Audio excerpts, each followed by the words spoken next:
Target 47, isolate a variable.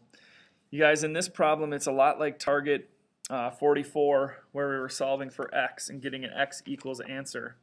But in this case, what we're going to be getting is we're going to be solving a letter for another letter. So I'm going to go through one of each kind. This kind where it has x's and y's and we're solving for x, and this kind that has a whole bunch of letters in it and we're solving for one of the letters. We're still doing the exact same thinking as we did before, but instead of getting a number answer, we're going to be getting an answer that has letters in it as well. So here it is. In this case, it says solve for x. I like to underline what I'm solving for because that's what I want to keep on that side, and I want to send everything else over.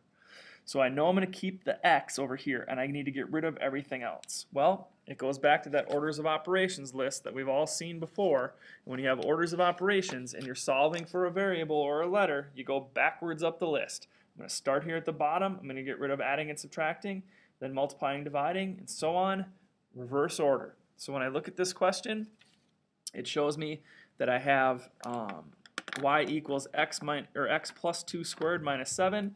My first move is get rid of that 7. I'm going to add 7 to both sides. So I get y plus 7 equals x plus 2 squared.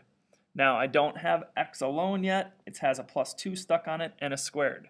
The next thing I get rid of is because this is in parentheses, I can't mess with this yet. I need to get rid of that squared. So I take the square root of both sides. Take the square root of this side, take the square root of that side. Square root and squareds cancel.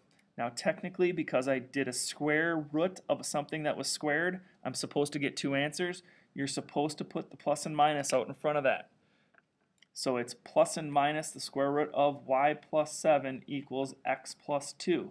I almost have x by itself. I need to minus a 2 on both sides, and then that gives me plus and minus the square root of y plus 7. That's where the square root bar stops.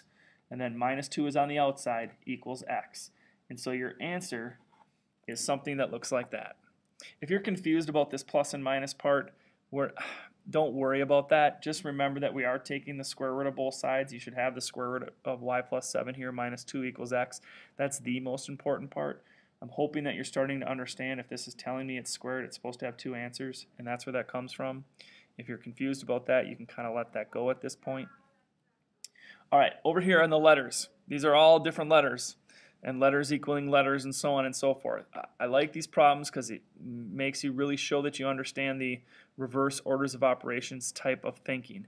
So this one, solving for r, is pretty easy to do because it's r times t. So all I got to do is divide both sides by t.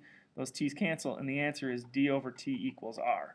There isn't a lot there. That's pretty straightforward. Okay. This one is a little bit more challenging because the b squared is sitting right there and I want to solve for that b.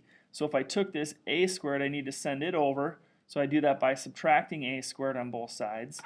Then b squared equals c squared minus a squared. And now that's what b squared equals. So to get rid of the squared, I need to take the square root of both sides. So now I'm going to go, you know what? Square root of this side, square root of that side. Square root and squareds cancel. And I end up with b equals the square root of c squared minus a squared.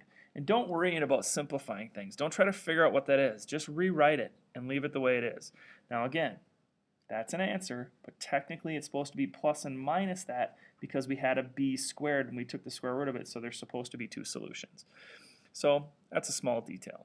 Again, this one has a lot of moves to it, but it's all the same. On this one, what you would do is if you're solving for r, which is sitting right there, is you would square both sides because you had a square root.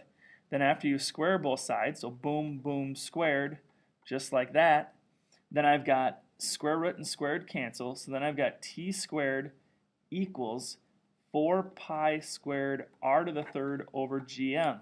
Now both of these sides, or this right hand side is being divided by gm, so I'm going to multiply both sides by gm over here.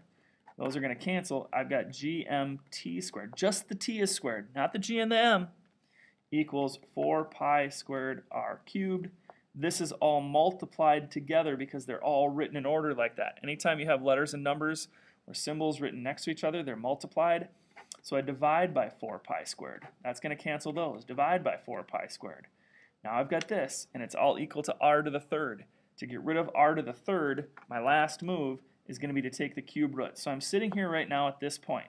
GMT squared over 4 pi squared, just like that. and it's equal to r to the third. So my last move then is going to be to take the third root of both sides, and the third root and the 3 cancel, and that's what r equals. R equals all of this stuff right there. So again, you're following the same steps. You're just moving letters around. You're going to end up with answers that have other letters in it. Still the same thinking as target 44.